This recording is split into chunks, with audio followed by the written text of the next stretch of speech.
So tonight's topic is simplicity, or to simplify our minds.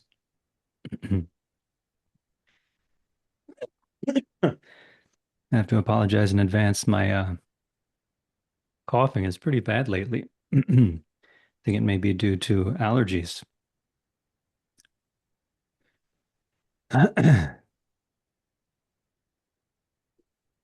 So, in preparing for tonight's talk, I actually didn't prepare too much to keep it simple. Sometimes I think I over prepare because I just have so much I'd love to share with everyone. And it turns out there's never enough time, and I don't even use most of it. So, in the spirit of tonight's talk, I just plan to keep it simple, and simple is usually better, especially in the context of Buddhist practice, or the context of understanding ourselves. Buddhist practice is really about understanding ourselves deeply. And I don't mean,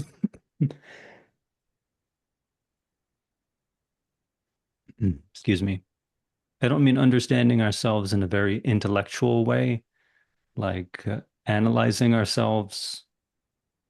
Um, we're doing a lot of thinking and study, some sort of philosophical or psychological research on ourselves. But Buddhist practice is just deeply understanding our own mind and how it works. And this includes our body as well. When we use the word mind in Buddhism, it also includes our whole body and includes the environment. The mind is not some sort of abstract or spiritual object that we're trying to understand, but we're understanding how our mind, how our life works through direct experience. And when we truly and deeply understand ourselves, we suffer a lot less and we can make things much simpler. We can make things really simple. If some of you have encountered different forms of Buddhism, you may find that some forms of Buddhism are actually quite complicated, not simple at all. Some schools of Buddhism, whether it's a particular tradition or a sub-school of that tradition, for example, in modern Buddhism, the Buddhism of today, we have a few major traditions. We have the Chinese Buddhist tradition, which includes Chan and some other schools like Pure Land. There are even some schools within Chinese Buddhism that focus on discipline, training and discipline. There's also the Vajrayana tradition, or it's just known as Tibetan Buddhism. And then we have the we have the Theravada tradition, which is developed from one of the earlier schools of Buddhism.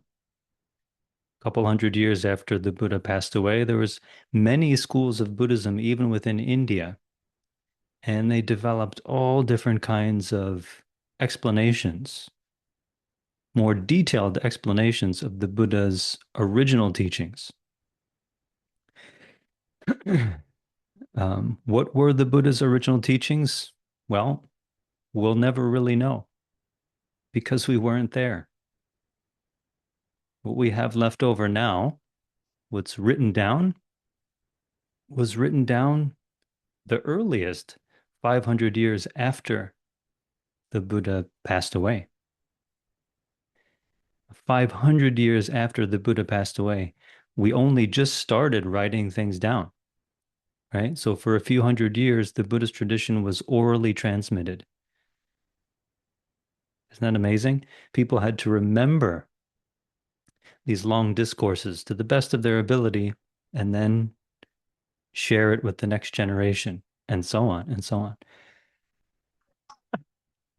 So just imagine what happens or what happened to the Buddha's message when it was transmitted orally over generations, hundreds of years, right? The message may change a little bit, some of the details may change a little bit.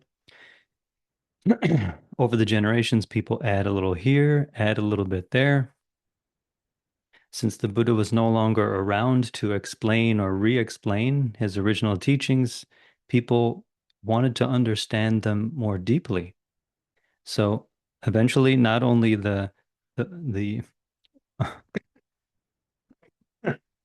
memorized teachings of the Buddha were passed on orally, but these different schools started to develop their own theories to try and clarify the very simple message of the Buddha, right? The original message of the Buddha, I'm sure, was very simple. Of course, that doesn't mean he didn't give detailed explanation, but the basic message of the Buddha's teaching is quite simple. Over the years, it gets complicated because we try to really understand it better and relate it to ourselves. Every generation of people were trying to relate this to themselves and trying to find a better way to communicate it. Over the generations and over the millennia, we now have what's considered a modern form of Buddhism. And amidst this modern form of Buddhism, some of it is quite complicated. There are um, schools of Buddhism that talk a lot about doctrine, the philosophy of the Buddha, or the theory of the Buddha's teachings. In Chinese Buddhism, there were two or three uh, main schools of doctrinal schools, really only two that survived over the centuries. One was called one is called Tiantai Buddhism, the other is Avatamsaka. These two schools got very um, or they created a way to categorize all the teachings of Buddhism that were collected at the time. They categorized and organized all these different kinds of teachings that were considered from the Buddha or from later teachers and later generations. Huh. These doctrines can be very complicated. I don't know if any of you have attempted to explore them. Some of the texts of these ancient masters, very detailed, very in depth, and sometimes there are contradicting perspectives. One school says this teaching of the Buddha was the most supreme teaching. That school says this is the greatest teaching, the most complete and thorough teaching of the Buddha. And, among these schools, they may argue sometimes. Who has the complete message? Who has the complete teaching? And over the generations from India and more into Tibet, there's a tradition of debate as well. People debated over what is the true message of the Buddha. And sometimes the competition was like this. Whoever won the debate, the the party that lost would become their student, and all of their students would become students of the winner. Complicated debate over a complicated theory. This is one aspect of Buddhism that is very complicated. If you go very in depth into the details of the theory, your head may spin. There's also certain schools and traditions of Buddhism where the meditation methods are also quite complicated. They may involve a lot of complicated visualization, complicated uh, what's called contemplation, which may be a combination of using uh, visualization as well as um, conceptual or this uh, subtle kind of thinking or reflection on principles, concepts. Huh. And there may be many stages. There could be many stages of this analytical style of meditation where there's a lot of complicated thinking and a whole system of progression through analysis. And there's even meditation where there may not be so much analysis or no analysis at all, but at least there's a set of stages that you progress through. And some of these stages can be also quite complicated and involved. But we come to the tradition that I am a part of and I was trained in, which is the Chan tradition. In Japanese, it's known as Zen, the Chan or Zen Buddhist tradition. And I'll use the word Chan from now on because it was uh, developed in China, medieval China. The Chan tradition actually simplified everything. There was a few individuals that especially simplified all of these complicated doctrines and all of these complicated meditation techniques and stages, and they just spoke of the core principle. And one person that I'm thinking of is Chan Master Huineng. Chan Master Huineng is known as the sixth ancestor teacher in the Chan tradition.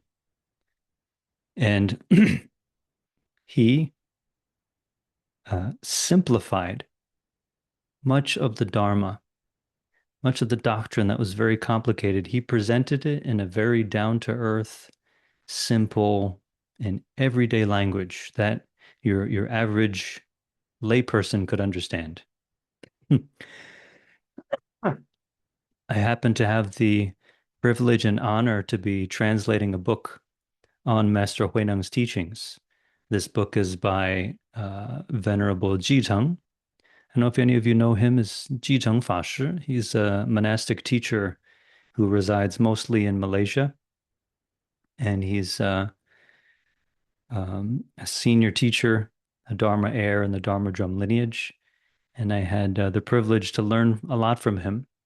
So I'm actually translating the book of Master Huineng's teachings from the Platform Sutra with Jiteng Fashi's commentary. It's a wonderful book. I hope to help publish it soon so everyone can see it. But it really captures some of the things I'm going to share today.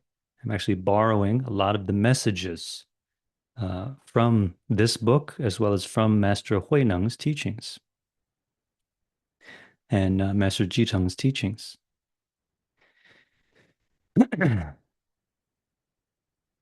um, by the way, for those of you who just signed on, you could feel free to open your video so I can see you. All I see are these black boxes.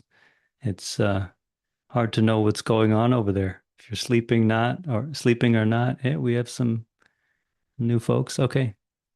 So um, much of Buddhism can be very complicated, but in the Chan tradition, we make it simple because most of us, we really don't have the time to invest in studying complicated doctrine, complicated approaches to meditation, because realistically, how often do you spend meditating? You know, how much of the day do you have to spend to meditation? And even if you go to meditation retreats, how much time do you have to engage in the practice, intensively for a year?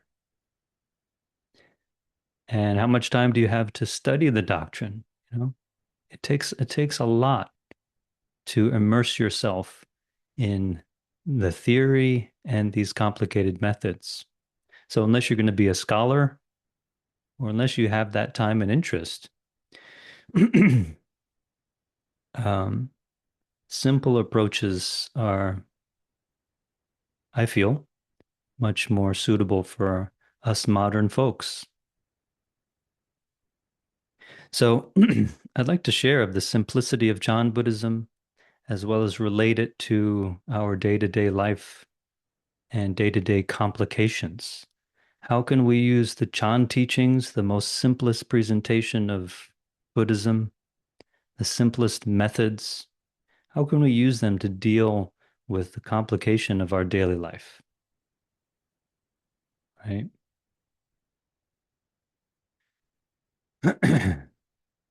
Message of Chan is often so simple, it's hard to know what it's talking about. There are some sayings within the Chan tradition like, the present moment is it. Chinese is 当下即是. The present moment is it. Meaning that if we want to be simple, if we also want to be free from our troubles, our psychological troubles, all we need is to be here in the present moment. And you may have heard this outside of the Chan tradition. There are many New Age traditions that also emphasize this point, right? There are books written about now, right? The power of now. Some of what's in there is borrowed from this message. 当下即是. The present moment is just it. But that's almost too simple, right? It's almost too simple because we don't know how to approach that. How do we approach just being present? How do we be here in the present? How do we do it? Some people may be able to get it right away. The first student of Master Huineng got it right away. When Master Huineng just told him a little bit more. He said, if you want to understand the Buddha Dharma, he said, just wait a second. He said, just sit there without thinking of good or bad or anything. At this very moment, what is your true face? What is your authentic self? That could be an alternate interpretation. He literally asked him, what is your original face? 本来面目是谁?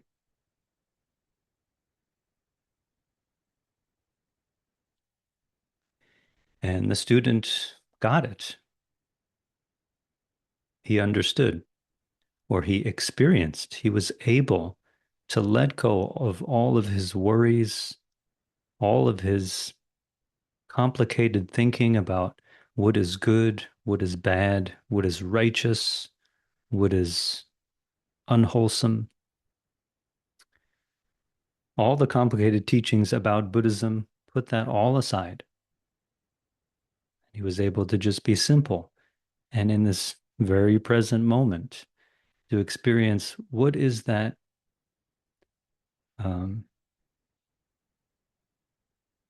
deepest and simplest aspect of himself. What is the deepest and yet simplest mind?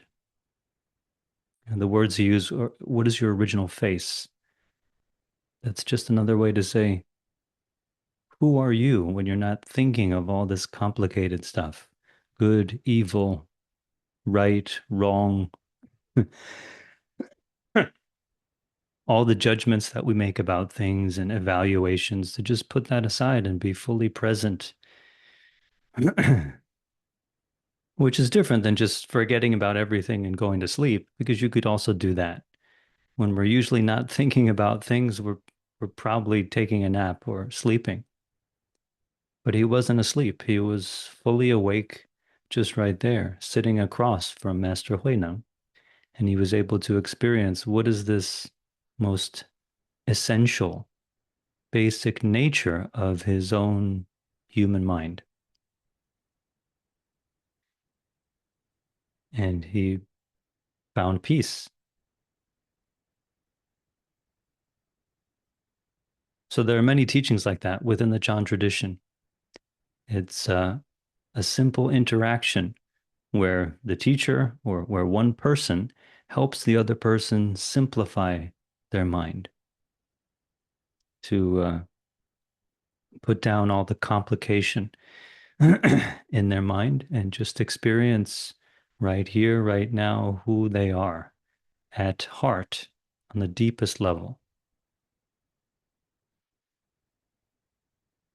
There was another teaching of Master Huineng, which is simple, but which gave a little bit more explanation. How do we actually do this? What's the practice? What's the recipe? And he said, just have direct mind, or just have a direct mind. In some places, it's translated as straightforward mind. The Chinese is 直心, like direct, 直接. It could also be translated as direct perception. Just have direct perception. But it was more colloquial language. So just have a direct mind. Whenever you see, hear, feel, touch, taste, or even whatever thought comes to your mind, just be aware of it as it is in this moment without attaching to it. So the language to use was whatever you encounter, just don't attach to it. That's a direct mind. The Chinese is 于一切法上不执着，就是直心. So in the face of any phenomenon, just don't attach to it, and that's a direct mind. But what does that mean? What does it mean to attach to something? One way to describe attachment is that we actually attach a whole bunch of ideas onto what we perceive. We complicate it. What do we attach to something? Well, usually, whenever we see something or hear something or feel something, we immediately react with all kinds of ideas and evaluations. We have a drink of something, we're like, hmm, oh, wow, what is this? This is delicious. This tastes like this and like that. And what did they put in there? They must have put this and they must have put that. That's not as good as the drink I had last time, actually. Last time we were here, we had this other drink. Oh, that was so much better. That's attaching all kinds of ideas and experiences of the past, what I like, what I dislike, what I think about it. All it was a simple sip of, this is actually water.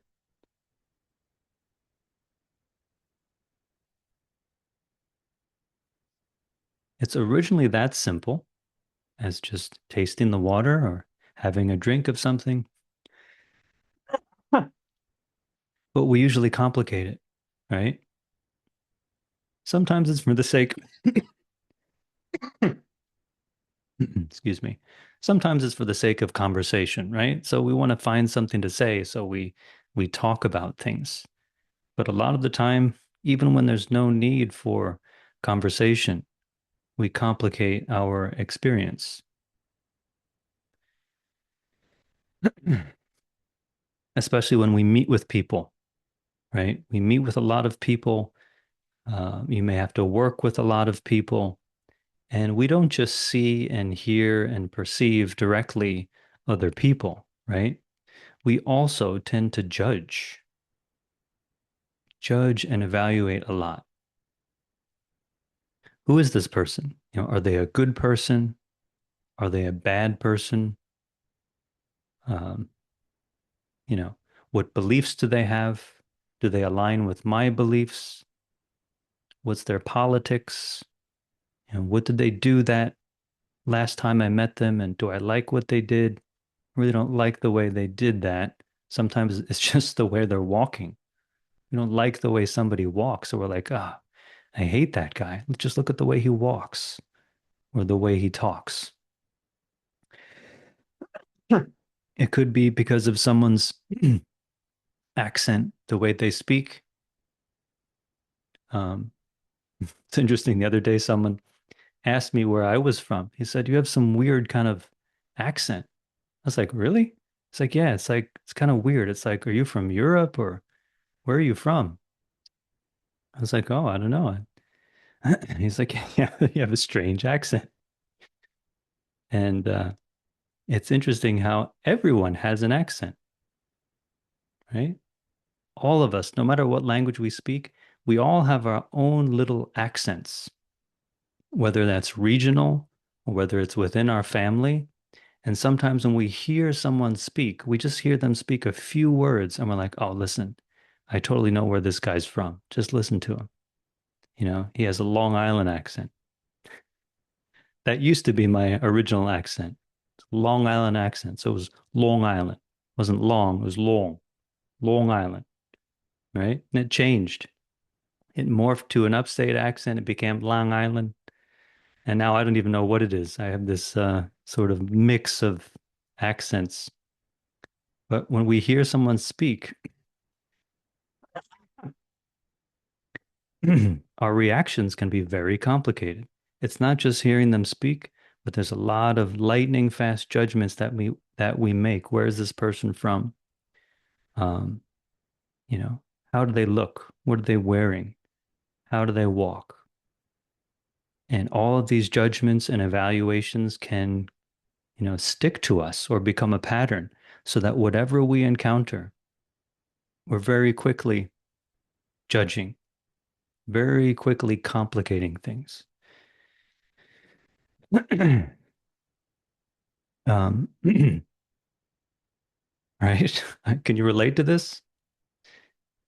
And it can be complicated to the point where it's a little bit out of control, right? Because in some cases, we need to make evaluations, right? We need to share some standard of what is good and what is bad, right? Our society's law is based on common values or common morals. What is good, what is bad, what is harmful, what is helpful. We also share standards with each other in the workplace. What is a good product? What is a bad product, right? And we need to have certain standards in order to function with each other. But at a certain point, these standards and these judgments can be a little bit out of control. And we find ourselves very quickly complicating all our life situations to the point where it becomes a burden and we can't turn it off. There's constant thinking, constant reaction to what we see and hear. And that could bring us a lot of suffering.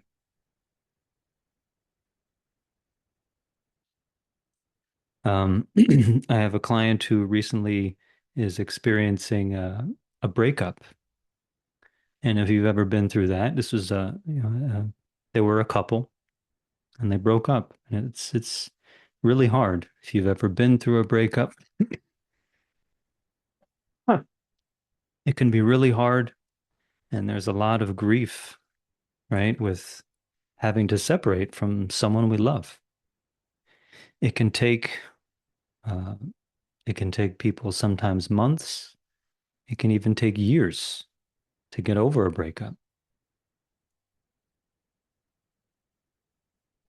And through the process of the breakup, it can be very complicated because maybe we don't know what the other person's thinking or feeling,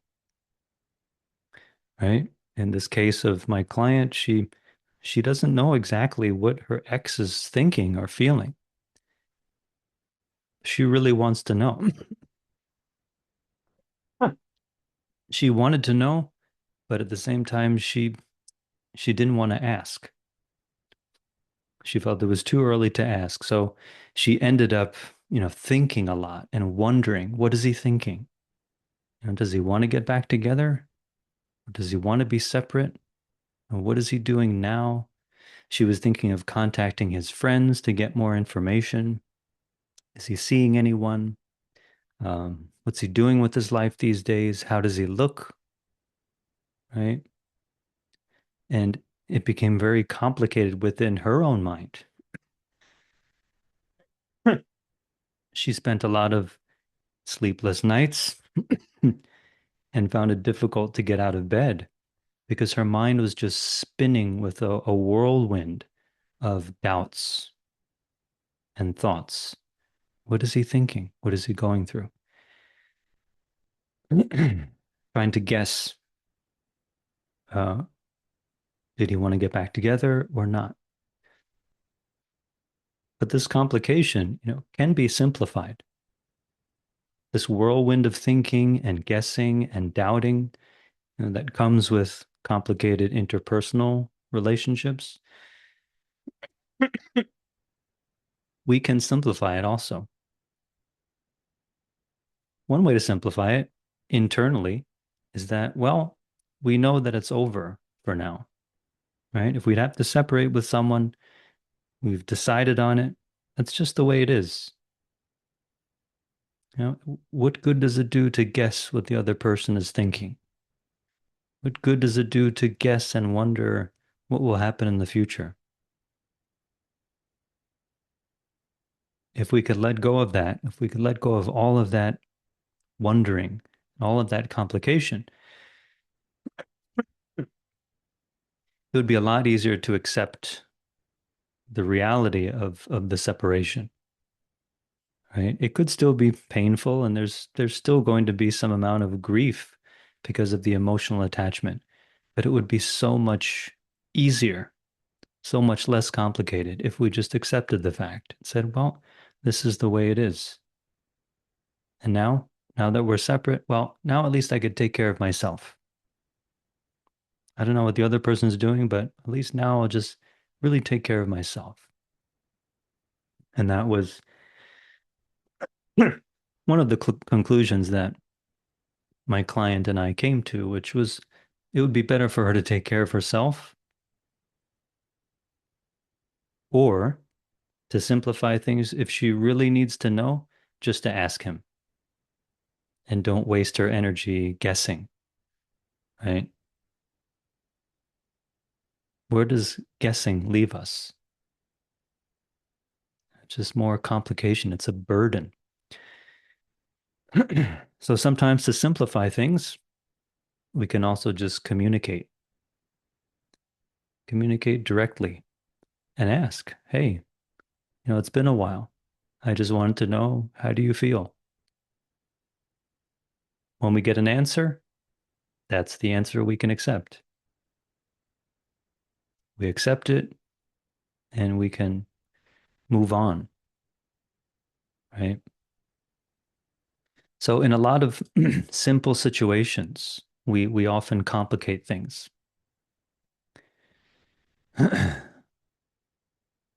What's another way that we can complicate things?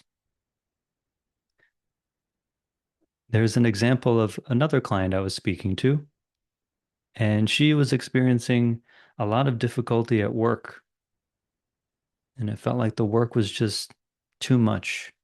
It was an unbearable amount of work. And after talking about it, we realized that, yeah, she was working a lot.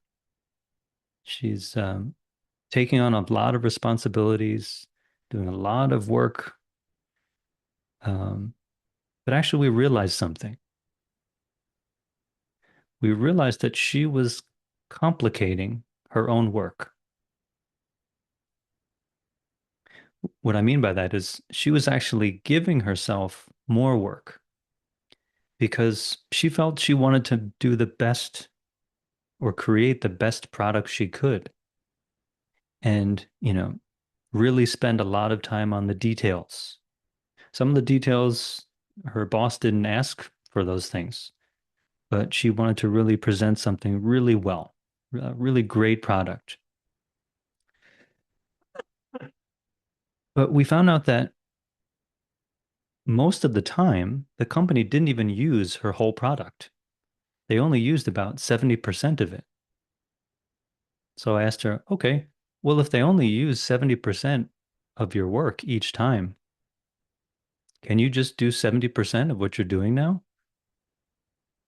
She was like, wait a second. Why am I doing 100%? Why am I doing all this work when they only use this amount? And she realized that she was actually doing too much. She was complicating her work when she could have actually simplified it. And she realized that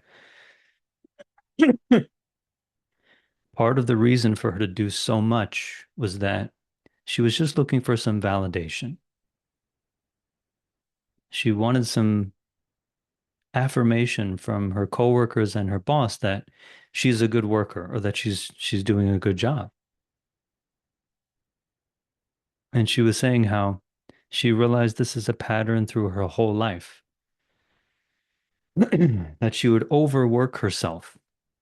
And I think the term that's used most often is overachieving, right? I wouldn't say the person is an overachiever, but it's a pattern of overachieving, just going way beyond what's necessary to somehow prove ourselves and get validation from other people. She realized that doing too much was actually exhausting herself. And we used a term for that.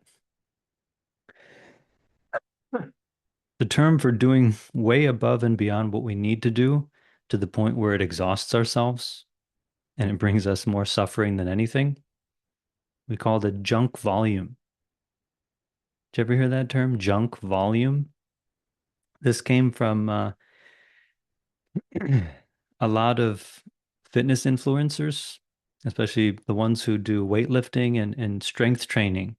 There's this term that got thrown around called junk volume. And it basically means that after you've done your sets, after you've done, let's say it's a bench press. These are one of the movements where you build your chest and your arms. You do a bench press. Once you do about 3 sets or 4 sets, you know, however many reps you do, 10 reps, 12 reps, whatever you do, you work hard for about 4 sets. That's a good amount of work to stimulate your body and make your body stronger. But some people think, well, more is better, right? So I'm going to do like 6 sets, 8 sets, 10 sets, doing so many sets that the further they go into their workout, they exhaust themselves. And they're not even really able to put much effort into doing those last few sets because they're so exhausted. So that volume of effort is kind of like junk, you could say, because they're not really able to put effort into it. So it's not so stimulating for the body. It's kind of like junk. So it's called junk volume. Is it possible that there are many aspects of our life that we're doing junk volume? We're complicating things and doing junk volume, like she was doing all this extra work, really exhausting herself. It was driven by wanting validation. That's a kind of junk volume. Maybe other aspects of our life, we do the same. We think that more is better, but we go over the top. That could even be the case in a conversation, and could even be the case in this talk, right? If I speak too much and for too long, at some point, all of you will just like turn off. You won't hear anything besides like wah, wah, wah, wah, and you'll probably go do other things. There's a certain length of time that most people can pay attention to something for. After that, it's just junk. The message won't sink in. So what drives us to do junk volume? Well, in that one example I gave, it was, wanting validation. In other examples, it could be something else, but it's often some form of craving validation or craving, um, something that we like. Maybe some people like to talk, so it's easy for them to talk too much. Maybe some people like to think, so, or they like to analyze. So when they do have a sip of something, or they experience something very quickly. They like to analyze, oh, how is this thing made? How is this thing done? How did this come to be? And their mind goes into a whirlwind of thinking because they like to think. They like to analyze. It can be fun for them. There's no problem with thinking and analysis. Those are tools. It's an incredible tool that us human beings have. The power of analysis, critical thinking, right? Decision making. But at some point, it becomes too much. At some point, it becomes a burden. And our uh, thinking becomes dysfunctional thinking. It becomes a problem for us, and for other people, it's also a problem.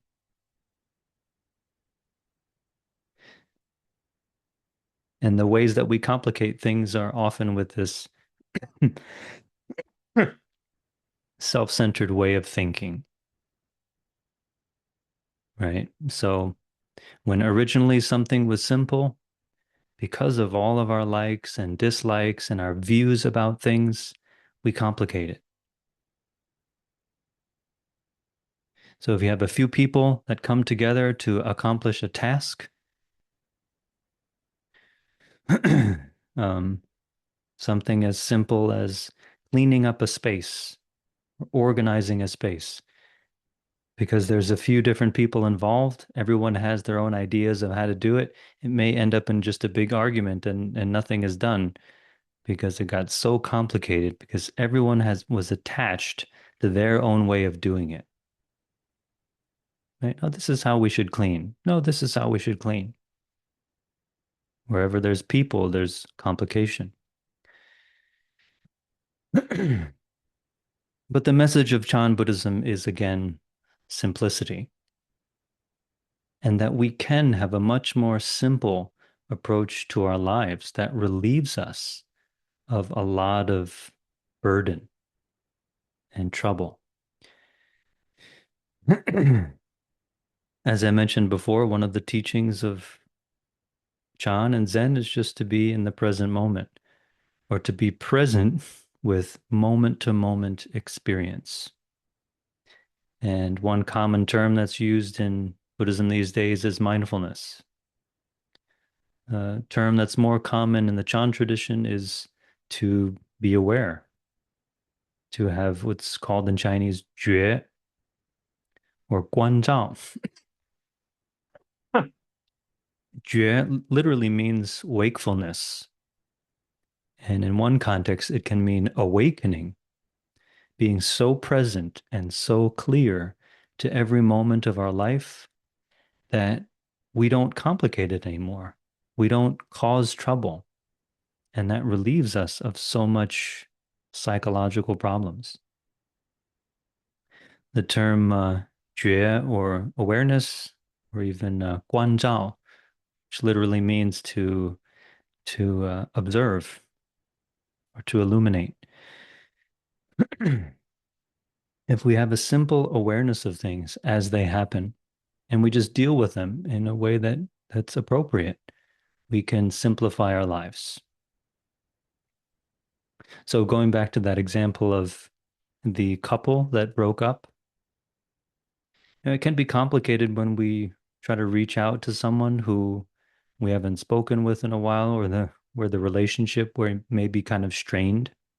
And if you've ever experienced this, you want to reach out to someone, it's been a while. There's all these things that happened in the past. I don't know if you try to plan out your conversation, right? We try to think, okay, let me start it like this with Hey, how you doing? It's been so long. What I wanted to say about that thing that happened back then, and we try to go through a script. Have you done that? You try to script your conversation, and that's very complicated. It's stressful to even try to memorize the script. That's one thing. To think of the script first and then to try to memorize it. And then we may realize that it doesn't even work.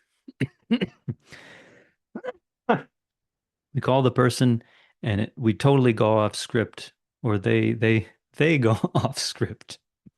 We thought they would stay on the script, but they don't. They go somewhere else totally, and we're unprepared. There's a simpler way to approach difficult conversations, which is just be present and be natural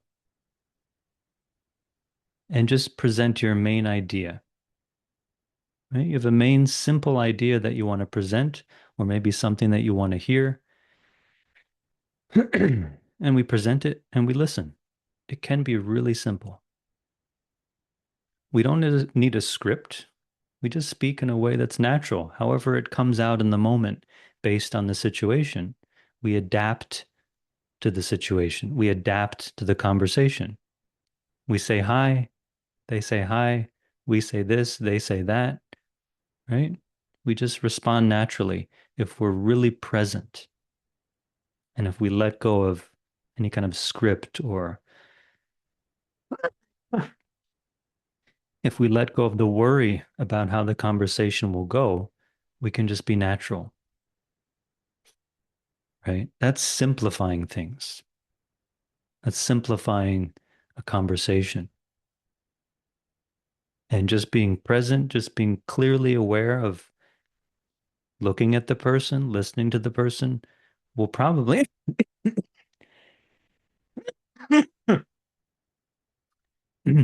will probably also have a better sense of their condition. And sometimes we can get a sense of how someone feels if we're perceptive. Other times we just need to ask, you know, I'm sorry I just said that. I don't know, how do you feel? We can simplify our interactions with just being present, being natural, presenting our simple idea and listening to feedback. In terms of planning for our lives, we can also simplify things. Um, Although some of those examples of not thinking of good or not thinking of bad, just being present, that's a method of practice, or we could say that's an attitude towards, everyday life. But there are circumstances where it helps to evaluate good and bad and to make a general plan. We don't need to worry about what could happen that's bad in the future. We don't need to regret what happened that was bad in the past, but we could still make a plan. We could think and remember what happened last time. That didn't work. Let's look at the situation now. What could be a better option? In some cases, um, when we need to plan for things in our life, thinking is important. um, Thinking critically is important. Getting feedback from other people is important. But at the same time, if we're grounded in a very simple awareness of ourself in that moment of planning, we could plan without so much worry.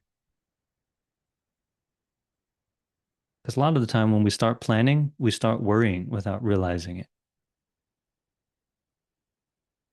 right? If we have more self-awareness, if we're fully present in the moment of planning, we can catch ourselves when we start to worry and say, well, okay, this could happen. Let's make a note about that. And we could incorporate something into the plan. But no matter what, we don't need to worry. When we plan, we don't need to worry. When we reflect on the past, we don't need to regret either. Worry and regret, that's dysfunctional thinking.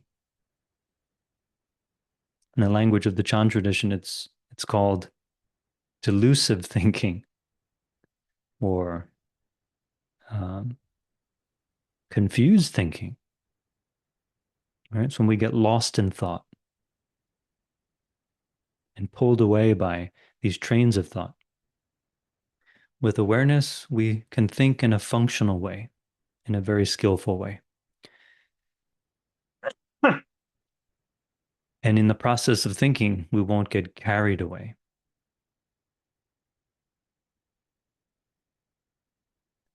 Right? So this is still simple. This is still much simpler than the complications of worry and what's the word? Catastrophizing, thinking of thinking of the worst and then fearing the worst and then just dwelling on that. That's such a burden. That creates chronic anxiety. So with awareness, we can see that. We can see when our mind starts to do that, starts to think in a dysfunctional way, and we can drop it and come back to a simple, functional way of thinking, critical thinking, and at the same time, not to be too attached, not to see our not to see our line of thinking as ultimately true, but it's just a tool, right? So this is in principle the simplification of Chan Buddhism and how in a few different circumstances, the examples I gave, it can really simplify our lives, relieve us from the burden of complicated thinking, and we can still assertively or actively engage in our lives. How do we actually practice it in terms of a method, in terms of meditation method? Well, I'll just say a little bit here. It's best actually to go to a retreat, meditation retreat, and learn in person or online from a teacher on how to use the method in the context of meditation. Then, after you can use the method in this simplest context of sitting meditation, where you're just sitting there, can't get simpler than that. After getting familiar with the method while you're sitting, then it's much easier to use in daily life. So, what are some methods that we use in the Chan tradition for sitting meditation? Well, probably the simplest method is actually not a method. We refer to it sometimes as the method of no method because there really is not much that you need to do.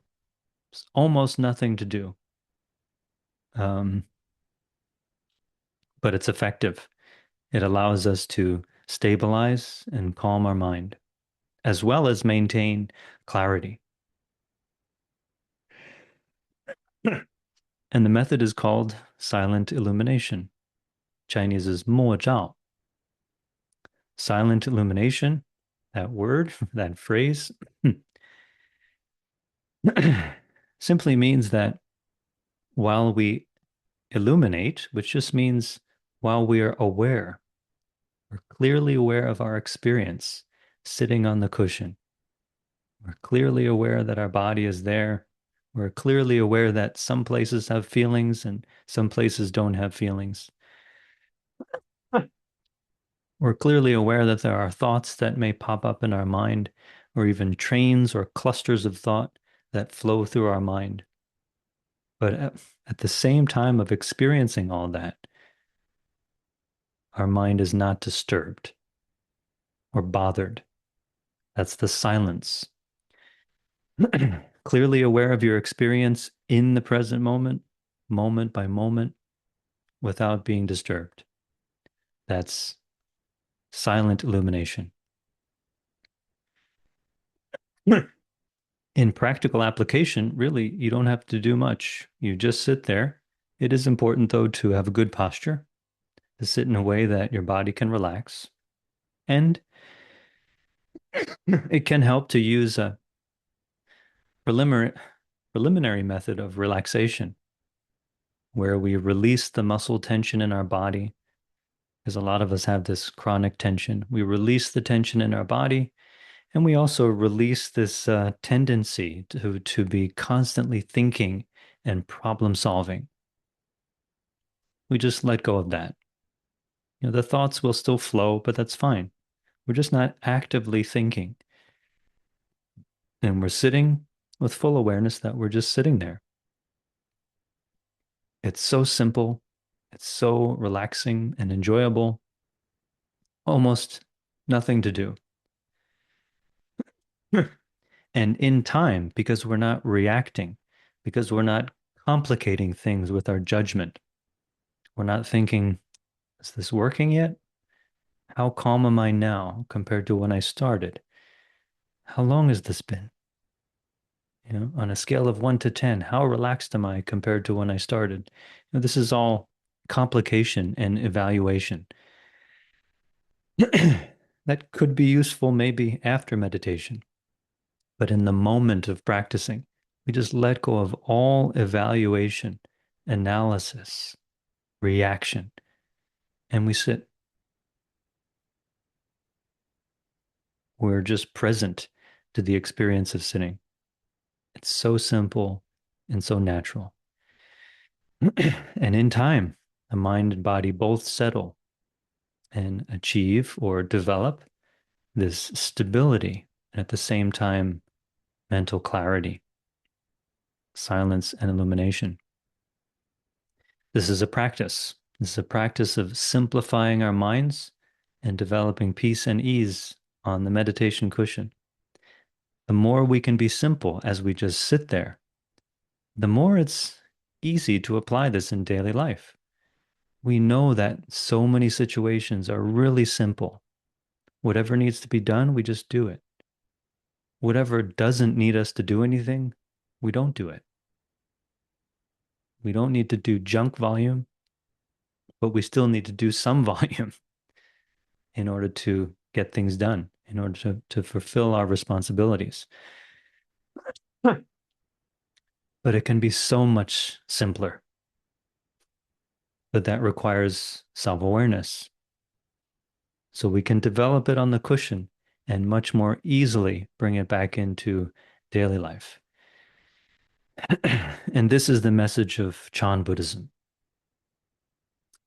It captures the basic teachings of the Buddha, that we all have this potential to live wakefully and truly at peace with our lives, while at the same time being assertive and active in playing a role in society that benefits others. This is the basic principles of wisdom and compassion. Chan Buddhism synthesizes all of that, all of the complication of Buddhism. It simplifies it and expresses it in an approachable way. If you're interested in more of the details, of course, we provide a lot of different courses on different teachings, but they all share the same basic spirit and basic principle. Most important is that we have to do it ourselves. We can practice simplifying ourselves, simplifying our minds, and we'll find that our whole life becomes so much more simple. Even in the complication, it's it's much easier because at least our mind isn't complicated. At least we see clearly what to do and we take care of it. So this is the message of simplicity and how it can benefit us in our daily life.